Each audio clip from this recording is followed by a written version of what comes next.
कभी आपने सोचा है कि अगर हम अर्थ से इतना दूर चले जाएं जहां से वापस आना सिर्फ टेक्नोलॉजी पे डिपेंड करेगा तो क्या होगा।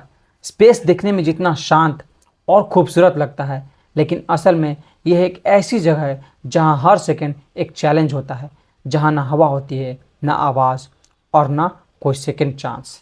इसी चैलेंज के बीच 2026 में नासा एक ऐसा मिशन लॉन्च करने जा रहा है जो सिर्फ एक जर्नी नहीं बल्कि एक टेस्ट है ह्यूमैनिटी के लिए।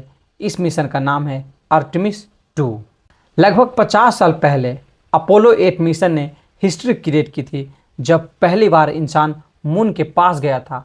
उस वक्त भी लोगों के मन में एक्साइटमेंट के साथ साथ डर भी था, क्योंकि स्पेस एक्सप्लोरेशन कभी सेफ नहीं रहा है।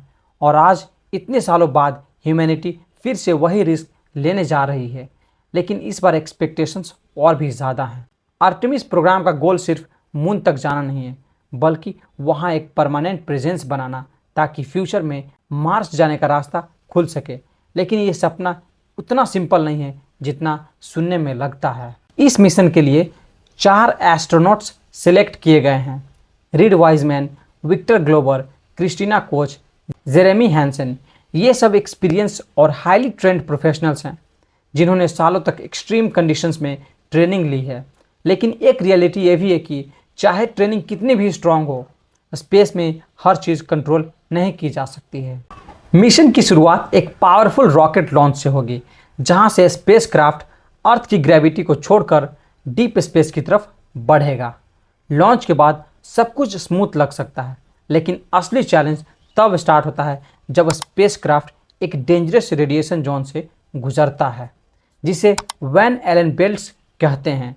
ये एक इनविजिबल एरिया है जहां हार्मफुल रेडिएशंस होता है और एस्ट्रोनॉट्स को इसे सेफली क्रॉस कराना होता है।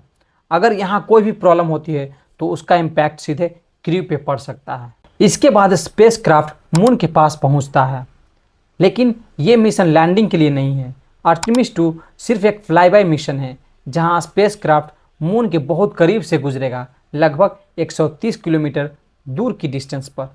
यह मोमेंट विजुअली स्टनिंग होगा, लेकिन सिंपल शब्दों में ये बहुत रिस्की स्टेप है, जहां एक छोटी सी कैलकुलेशन एरर भी मिशन को अफेक्ट कर सकती है। लेकिन सबसे क्रिटिकल और डेंजरस फेज अभी बाकी है, अर्थ पर वापस आना।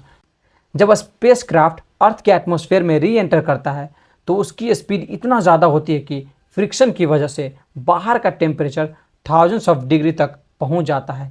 इस सिचुएशंस में ओरियन स्पेसक्राफ्ट का हीट शील्ड ही एक ऐसी चीज़ होती है जो एस्ट्रोनॉट्स को प्रोटेक्ट करता है। अगर ये सिस्टम फेल हो जाए तो सिचुएशन इंस्टेंटली क्रिटिकल हो सकती है, जहां सर्वाइवल के चांसेस बहुत कम हो जाते हैं। और सिर्फ हीट ही एक प्रॉब्लम नहीं है, स्पेस मिशंस में मल्टीपल रिस्क्स होते हैं। कम्युनिकेशन डिले हो सकता है, ऑनबोर्ड सिस्टम फेल हो सकता है, या फिर कोई अनएक्सपेक्टेड इशू आ सकता है जिसके बारे में पहले से कोई प्रिडिक्शन नहीं होता। ये अननोन रिस्क ही स्पेस एक्सप्लोरेशन को इतना चैलेंजिंग बनाता है। ऑफिशियल प्लान के अकॉर्डिंग ये मिशन लगभग 10 दिन चलेगा और एंड में स्पेसक्राफ्ट पैसिफिक ओशन में सेफली लैंड कराया जाएगा। हर स्टेप केयरफुली कैलकुलेट किया गया है, हर सिस्टम को मल्टीपल टेस्ट किया गया है, लेकिन फिर भी एक फैक्ट कभी नहीं चेंज होता है, वो है स्पेस मिशन कभी 100% प्रिडिक्टेबल नहीं होता है। तो सवाल ये उठता है कि आर्टेमिस 2 सिर्फ एक साइंटिफिक मिशन है या फिर एक कैलकुलेटेड रिस्क जहां ह्यूमैनिटी अपने लिमिट्स को टेस्ट कर रही है। क्या ये मिशन हमें मून पर वापस ले जाएगा और फ्यूचर में मार्स तक पहुंचने का रास्ता खोलेगा, या फिर यह हमें रिमाइंड कराएगा कि स्पेस अभी भी हमसे ज़्यादा पावरफुल है। अगर ये मिशन सक्सेसफुल होता है तो ये एक नई एरा का शुरुआत होगा, लेकिन अगर कुछ गलत होता है तो सिर्फ एक मिशन फेल नहीं होगा, बल्कि हमें दोबारा सोचना पड़ेगा कि क्या हम सच में इतना दूर जाने के लिए रेडी हैं। बाकी दोस्तों, अगर ये वीडियो अच्छा लगा हो तो सब्सक्राइब करना ना भूलें। जय हिंद, जय भारत।